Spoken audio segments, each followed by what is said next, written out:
پناہ مانگتا ہوں میں اللہ کی شیطان مردود سے، اللہ کے نام سے جو بڑا مہربان نہایت رحم فرمانے والا ہے۔ اے ایمان والو، ان پاکیزہ چیزوں کو حرام نہ کرو جو اللہ نے تمہارے لیے حلال کی ہیں، اور حد سے آگے نہ بڑھو۔ بلا شبہ اللہ حد سے نکلنے والوں کو پسند نہیں کرتا۔ اور اللہ تعالی نے جو حلال اور عمدہ چیزیں تمہیں دی ہیں انہیں کھاؤ، اور اللہ سے ڈرتے رہو جس پر کہ تم ایمان لائے ہو۔ اللہ تمہاری قسموں میں سے بے معنی قسم پر تمہاری پکڑ نہیں کرتا، لیکن ان قسموں پر تمہاری پکڑ کرے گا جن کو تم نے پختہ کر دیا ہے۔ پھر اس پختہ قسم کے توڑنے کا کفارہ 10 مساکین کو اوسط درجے کا کھانا دینا ہے جو تم اپنے اہل و عیال کو کھلاتے ہو، یا ان کو لباس دینا، یا ایک غلام آزاد کرنا ہے۔ پھر جو ان میں سے کچھ نہ پائے تو وہ 3 دن کے صوم رکھے۔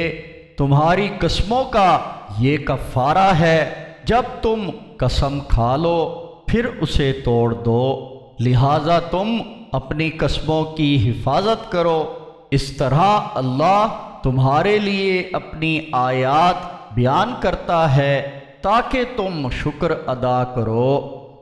اے ایمان والو، بلا شبہ شراب اور جوا اور یہ آستانے اور فال نکالنے کے پانسے، یہ سب گندے شیطانی کام ہی ہیں، ان سے بچے رہو تاکہ تم فلاح پاؤ۔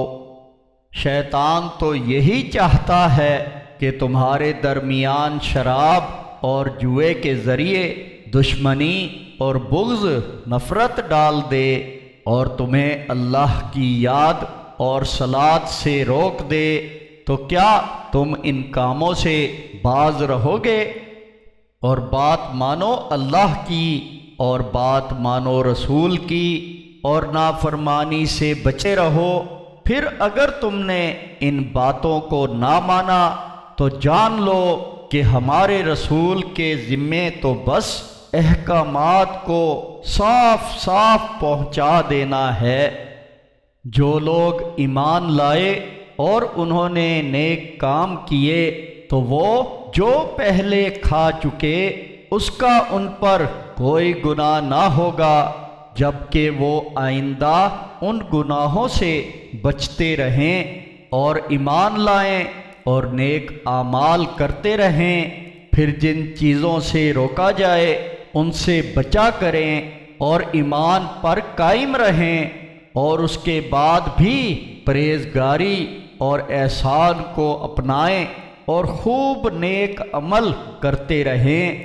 اللہ نیکی کرنے والوں سے محبت کرتا ہے۔